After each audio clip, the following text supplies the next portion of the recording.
முதலமைச்சரின் மண்ணுயிர் காத்து மண்ணுயிர் காப்போம் திட்டம் CMMKMKS. இந்த நிதிநிலை அறிக்கையில் முதலமைச்சரின் மண்ணுயிர் காத்து மண்ணுயிர் காப்போம் என்ற புதிய திட்டத்தை இப்பேரவையில் அறிவிப்பதில் நான் பெருமிதம் கொள்கிறேன். வேளாண்மைக்கு மண்டே ஆதாரம், பயிர் வளர்ச்சிக்கு அடிப்படை மண்.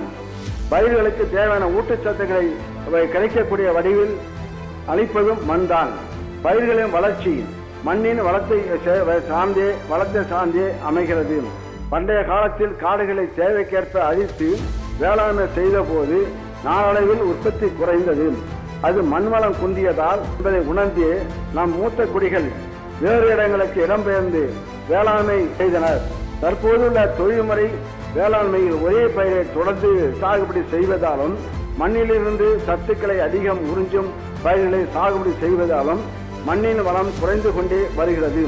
இது தவிர உற்பத்தி அதிகரிப்பிற்கான அதிக அளவில் ரசாயன உரங்கள், களைக்கொல்லிகள், பூச்சிக்கொல்லிகள் போன்றவற்றை பயன்படுத்துவதால் மண்ணில் உள்ள நுண்ணீர்கள் எண்ணிக்கை குறைந்து மண் வளமும் நலமும் குன்றியுள்ளன.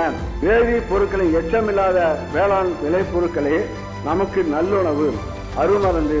நல்ல உணவே உடல் நலம் காக்கும், அதுவே மக்களுக்கு நல்வாழ்வு தரும் என்பதால் மாண்புமிகு தமிழ்நாடு முதலமைச்சர் அவர்கள் மண்வளத்தை பேணி காக்கவும் மக்கள் நலன் காக்குவிதமான உயிர்மை வேளாண்மை போன்ற அனைத்து வேளாண் செய்முறைகளையும் ஊக்கப்படுத்திடவும் பெரும் திட்டம் ஒன்றை தீட்ட பணித்தார்கள். இதுக்கென முதலமைச்சரின் மண்ணுயிர் காத்து மண்ணுயிர் காப்போம் திட்டம் என்ற புதிய திட்டம் 2024-25 ஆண்டில் 22 இனங்களுடன் 206 கோடி ரூபாய் நிதியில் செயல்படுத்தப்படும்.